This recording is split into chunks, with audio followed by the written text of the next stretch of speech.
Motivação. Eu gosto desse tema, mas não tanto. O tema seguinte eu gosto um pouco mais. Mas como motivar os nossos jovens a fazer o que fazem? Eu sempre pergunto isso, né? O que trouxe o cara para a minha aula lá na faculdade? O que vem jogar no meu time se eu pago menos que os outros times? Há de haver um propósito sempre. Propósito. Construir propósito juntos. Qual é a causa? O que move aquelas pessoas? Qual é o seu porquê? Eu digo a vocês, a última geração que eu dirigi, as Olimpíadas de 2016, foi da técnica, talvez fosse a geração menos talentosa, mas foi a geração que lutou por uma causa mais do que ninguém. Foi a geração mais resiliente. Desenvolver a resiliência nos jovens, né, de lidar com situações de dificuldade, nós vamos lidar permanentemente com isso, né, como os mantê-los, né, depois de um percalço qualquer, onde eles não entrem numa espiral de desmotivação e tal. Eu falo sempre isso, aos jovens eu falo sempre isso.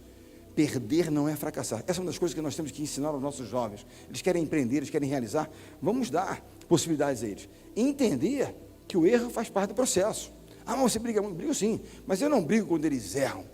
Eu brigo quando eles estão focados, quando eles não cumprem algo que foi pactuado. Mas quando eles erram porque tentaram alguma coisa, ok, desde que aprendam rapidamente e usem aquilo como experiência para não errar de novo. Nós temos que aproveitar aquilo.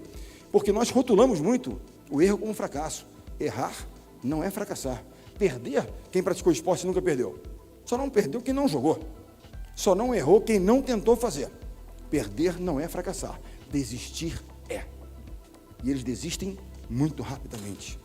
Gerar resiliência significa lidar com essas situações permanentemente. No caso dos esportistas, quando o cara se torna de alto rendimento, ele ainda é escrutinado pela população. A imprensa, nós estávamos perdendo na fase inicial das Olimpíadas. E muitas críticas, jogadores queriam matar os comentaristas. Existe uma classe no esporte que ela é uma classe muito superior, é uma casta, eu diria, parentes próximos de Deus. São chamados comentaristas. É um ser superior. O comentarista nunca erra, porque não faz nada, ele só comenta, então não vai errar, não é verdade? E eles criticavam, nós tivemos 2 derrotas na classificação, criticavam os jogadores queriam, eu vou contra aquele cara, eu vou matar o cara, os caras são grandes, nós matar, eu fico preocupado, mas enfim, eu disse assim, só vamos parar para tirar pedra em cada cachorro que ele atira para a gente, nós não vamos chegar lá. Esqueçam, sigam em frente, porque vocês serão criticados. A única forma de não ser criticado qual é? Não fazendo nada, não dizendo nada e não sendo nada. Isso é Aristóteles, ok? E nós vamos fazer, nós vamos dizer, e nós seremos. E seremos passíveis de crítica. Então, a vida não parecerá sempre justa. Uma das melhores lições, uma dos maiores treinamentos sobre a questão, que muitas vezes eles se sentem, né, puxa, injustiçados, puxa vida, tal, mas não dá comigo e tal. Uma das primeiras lições de um cara que, enfim, de um Navy SEAL. Eu tenho, assim, uma coisa do Navy SEAL, essas coisas me atraem muito. Confesso a vocês que eu leio muito a respeito para entender como é que os caras se tornam, né, tão fortes naquilo que fazem. E há uma lição, dentro de uma lição de Mark Raven, que foi um ex-comandante da Navy SEALs, que ele fala o seguinte, que quando você está treinando para se tornar um Navy SEAL, é um processo duro demais. Quando esse senhor se alista, tinham 150 jovens, 30 concluem o curso, tão duro que ele é. Muitos desistem no meio do caminho, né? 120 praticamente. Mas há uma lição, que ele diz o seguinte, todo jovem recruta, todo jovem estudante, ele é testado, ou diariamente, ou mensalmente, você tem provas, você tem testes diversos. No caso deles, tem testes físicos, cognitivos e tal, onde eles têm metas a alcançar. Quando o militar não alcança a meta, ele é punido. Tem lá as punições. E a punição que ele mais odiava é o que eles chamavam de sugar daddies. O que é isso? O militar, como era, ele ia fazer a prova. A prova física e tal. E ele dizia que ele tinha convicção de que ele tinha entregue o tempo correto, que a nota dele tinha sido boa. Mas o instrutor dizia, não, você não concluiu a sua prova, você não fez o teste corretamente, seu tempo não foi bom. Ele falou, não é possível, eu tenho certeza que eu fiz. Quando o instrutor dizia, que é o superior, dizia, você não fez, acabou, não fez, não passou, não fez a nota, não bateu a meta. Punição.